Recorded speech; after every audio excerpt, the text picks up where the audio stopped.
ರೇಖಾ ರೇಖಾ ಎಲ್ಲಿ ಸತ್ತಿದೀಯೇ? ಎಷ್ಟು ಸಲ ಕರೆದ್ರು ಬರ್ತಾನೆ ಇಲ್ಲ. ರೇಖಾ ರೇಖಾ ತಡಿ, ಇವಳಿಗೆ ಹೀಗೆ ಕರೆದ್ರೆ ಇವಳು ಬರಲ್ಲ. ಈಗ ಮಾಡ್ತೀನಿ ಇವಳಿಗೆ. ರೇಖಾ, ನಿಮ್ಮ ಅಮ್ಮ ಬಂದಿದ್ದಾರೆ ನೋಡೇ ಇಲ್ಲಿ.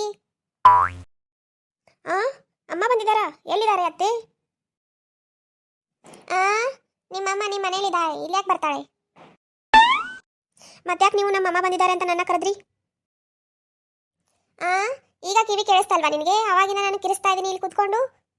ಸರಿ ಬೇಗ ಹೇಳಿ, ನನಗೆ ಅಡುಗೆ ಮನೆಯಲ್ಲಿ ಕೆಲಸ ಇದೆ. ಆ ನಾನು ಕೆಲಸ ಹೇಳೋದಕ್ಕೇನೆ ಕರೆ ನಿನ್ನನ್ನು ಕರೆದಿದ್ದು.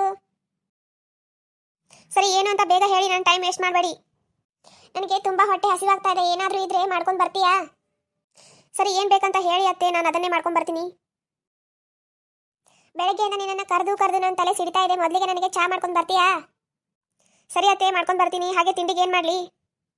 ತಿಂಡಿಗೆ ನನಗೆ ಬಿಸಿ ಬಿಸಿಯಾಗಿ ದೋಸೆ ಮಾಡಿಕೊಡು. ದೋಸೆನಾ?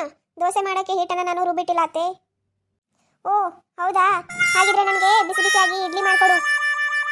ಅಯ್ಯೋ ದೇವ್ರೆ, ನಾನು ಇಡ್ಲಿ ರವಾನು ಕೂಡ ನೆನೆಸಿಟ್ಟಿಲ್ಲ ಅತ್ತೆ.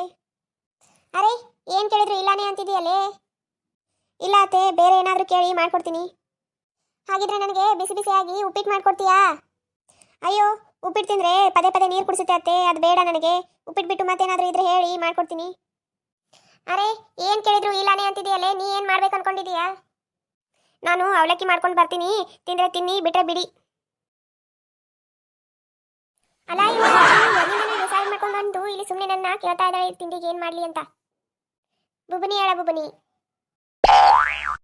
ನಿಮಗೆ ಇನ್ನಷ್ಟು ಇದೇ ರೀತಿಯ ಅತ್ತೆ ಸೊಸೆ ವಿಡಿಯೋಗಳು ಬೇಕಾದರೆ ನಮ್ಮ ಚಾನಲನ್ನು ಸಬ್ಸ್ಕ್ರೈಬ್ ಮಾಡಿಕೊಂಡು ಪಕ್ಕದಲ್ಲಿ ಬರುವ ಬೆಲ್ ಐಕಾನ್ ಪ್ರೆಸ್ ಮಾಡಿ, ಆಲ್ ಅನ್ನುವ ನೋಟಿಫಿಕೇಶನ್ ಸೆಲೆಕ್ಟ್ ಮಾಡಿ. ಧನ್ಯವಾದಗಳು ವಿಡಿಯೋ ನೋಡಿದ್ದಕ್ಕಾಗಿ.